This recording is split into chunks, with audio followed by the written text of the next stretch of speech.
Hello YouTube, Lyricide17 here, but you can just call me Travis, and welcome back for another collection update. Got a little stack of CDs here for you, so let's get to showing those. In the background, we are listening to probably one of my favorite albums that I've been listening to over this summer, and that is Firestorm by Ambush. Awesome new wave of traditional heavy metal band out of Sweden. They've been kind of intimating they might be doing new albums sometime in the near future, which I would absolutely love. Been listening to both their albums actually a lot, but this one in particular really hits the spot. Alright, yeah, let's start with this one. Maybe about maybe two and a half weeks ago, something like that. It was kind of like, even with the mass amount of music that there is to listen to, I was kind of like, really searching for something that was going to fit the mood that I was in at the time, and was kind of scrolling through my want list on Bandcamp, which is kind of a mixture of stuff that I do want to buy, and also stuff that I want to remind myself to eventually listen to. And this release is on there. That was one I wanted to eventually buy, and it just kind of sounded good, and so I put that on, and man, it just really hit the spot, and so I ordered it, and it finally came. And this is the debut album from Conan, and this album is entitled Horseback Battle Hammer. First off, this album art is really good. Secondly, the album is also really good. Released sometime 2010. Let me actually, because this art piece is actually really good too.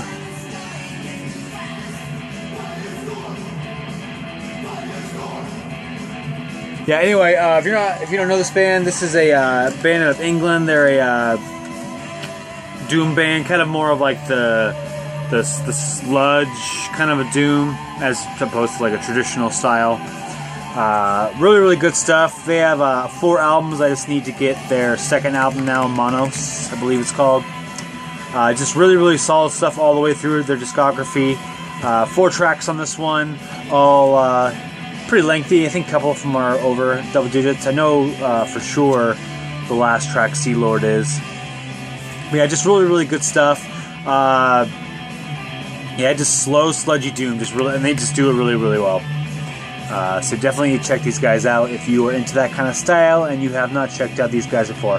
These guys are pretty well known, I think, in the genre, so if you're listening to that genre, I'm sure you're probably listening to Conan. Alright, Horseback Battle Hammer from Conan. Alright, these next 3 I actually ordered together. I was looking to pick up another album from Dokken. I had decided to pick up Back for the Attack, and actually I went to the seller who I bought the last 2 I got, Under Lock and Key and Tooth and Nail. On Discogs, I got both of those pretty cheap from the same seller, so I went back to see if that seller also had Back for the Attack, which they did. And so I kind of just scrolled through the rest of their things to see if there's anything else that stuck out that was pretty cheap, and a couple did, and so I picked this up. So first I'll just show, first off, like I said, got Back for the Attack by Dokken. This is their 4th album. This is the one that has Dream Warriors. That is the song that was used on the Nightmare on Elm Street Part 3 Dream Warriors soundtrack that I picked up the single for, that sort of semi-started this brief, if albeit who knows how long, love affair with Dokken. This is another good album from them. The riffs are just great. The solo work, the lead work's really good. This band is really good at vocal hooks. It's very rare that I ever do like air guitaring, air drumming. Those are things I do all the time. Mouthing along, air singing, if you will, is not something that I do very often, but Dokken makes me do it. Not as much on this album as I would say the other 2, particularly Under Lock and Key. but they still do a pretty good job of it on this album. This one is maybe, if I had to choose between the three, my least favorite, but they're all pretty on par for me. Yeah, just another really solid album from Dokken. Kind of a hair metal band, I guess, maybe. Still not totally sure. Also, I picked up. I only have a few albums by this artist, and so this one was one I was wanting because I definitely like the title track for sure, and that's Ozzy Osbourne's "Bark at the Moon." I only have a couple Ozzy albums: Blizzard of Oz, No More Tears. What's the one that came out in like the '90s that had like Perry Mason on it and stuff like that? That one. Then I have like a double live album randomly. I think that's it. So anyway, I really like the song "Bark at the Moon," and it had been a while since I listened to this album, so and the price was right, so I picked it up. Good stuff. Like I said, "Bark at the Moon's a great song, so that's a cool one. This is this the first one? I think this is the first album that didn't have Randy Rhoads on guitar. It has Jake E. Lee. Yeah, this album is it's okay. It's decent. It's got some good tracks. I would say actually my least favorite thing about it is I kind of feel like the track flow is pretty terrible for me personally, at least. In particular, "You're No Different" is totally a mood killer as the second track. I probably would have put like maybe "Rock and Roll Rebel" there, number 2. Also, yeah. I do think I like "Waiting for Darkness." That they did right with that one, picking it as the last track. But I don't know. Maybe it's just more of a lack of solid tracks overall. This is a reissue. It has a couple bonus tracks, "Spiders" and "One Up," the B-side. Both are kind of okay. Actually, "Spiders" is kind of meh, and "One Up," the B-side's okay. Yeah. Anyway, nothing too special on this one. You guys are probably all maybe more familiar with Ozzy's solo work than I am. But yeah, I like the title track, so I'm happy to pick this one up. And I don't think there's anything really special on the inside. Yeah, it's just lyrics and stuff. There's a bit of stuff that I haven't read, which actually would probably be interesting. But some photos and other stuff. Nothing too special.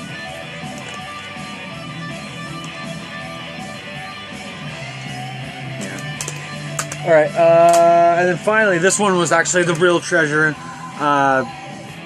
This is an album that has long, it sort of has a reputation as the album cover being sort of bad, but beyond that, the album actually being really actually great, and it is.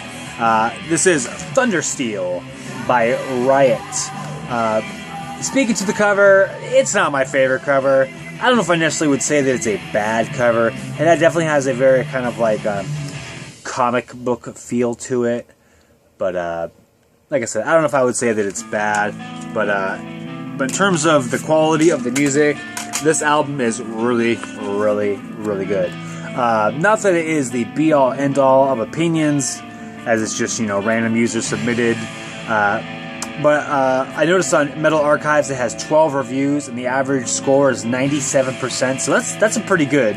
It's a pretty good rating, and I don't know if I would go 97%, but I definitely would give it a score in the 90s. This is a really fantastic album. It passes all of my my criteria to be an excellent heavy metal album. Riffs for the general parts of the songs, verses, etc. Excellent. Check. Riffs are solos, lead work, all that being excellent. Check. If I could double check, I would double check on that one. And then lastly, vocals that not only are not distracting, but are really fun and energetic and really seem to go for it. And check on that one too. This album is just really strong. The title track, Thundersteel, comes right out the gates. Probably my favorite track on the album. That one just is really excellent. And then, to be honest, Fight or Fall and then Sign of the Crimson Storm are probably actually bottom third tracks for me, but they're still strong enough that being number 2, number 3 does not slow this album down at all. And then the trio in a row of Flight of the Warrior, On the Wings of Eagles, and Johnny's Back. Those songs just slay. Blood Streets kind of also, that actually might be my least favorite song on the album, but still solid song. And then Run for Your Life, another great one. And then a nice little longer epic, semi-epic song, Buried Alive, Tale to Art. Great track to finish it out. You know, like I always say, there's so many things to be listening to, and sometimes it's dangerous to listen to a new band because it just opens up a whole new slew of material that you need to check out. But in this case, very, very worth it with the band Riot. I will need to check out their other material, although it does sound like this was sort of a new era of the band. By the way, the liner notes, the way that all this is written out is like an abomination on the eyes. This is like a reissue also. But anyway, it sounds like this album was the start of a new era for the band, so I don't know if the earlier material sounded similar or not. If you're familiar with this band, let me know. But I definitely will be looking into this band more so. It did sound like, what's the guy's name? Mark Reel, the guitarist, main songwriter of the band, has passed on sometime, maybe, I don't know, I think I have to look, I'm not going to guess. So rest in peace to that guy, because that guy could freaking shred and slay on guitar.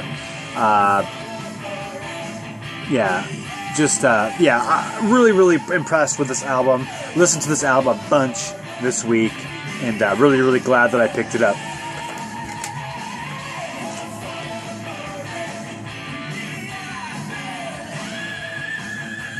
Alright, Riot, Thundersteel. Alright, and last but not least, kind of intimated to this one last week, and it arrived. This is Homogenic by Björk. Finally kind of capping off my kind of recent dive into Björk's discography. This is her third album. Yeah, trip-hop artist out of Iceland. Very cool stuff. Super unique vocalist. Her voice is just like no one else sounds like her. I'm not going to spend too much time talking about Björk, as I've kind of talked about her a little bit over the last month or so. This album is just another solid release by her. Just great songs overall. In particular, the title, not the title track, but I remember this song being, I don't know if it was the first single or not, but I think it probably was. Bachelorette is a great, great track. Actually, solo produced by Björk, which actually I think was the only song on the album that was solo produced on the album by Björk, so that's cool. So yeah, just another solid release by Björk, Homogenic. If you have never checked this one out and you like Björk, check this one out. Alright, that's it for this week. Thanks for watching, thanks for subscribing. If you're familiar with any of these releases, please let me know what you think of them, and if you are familiar with Riot, please let me know what albums I should be checking out by that band. That's it. Have a good day.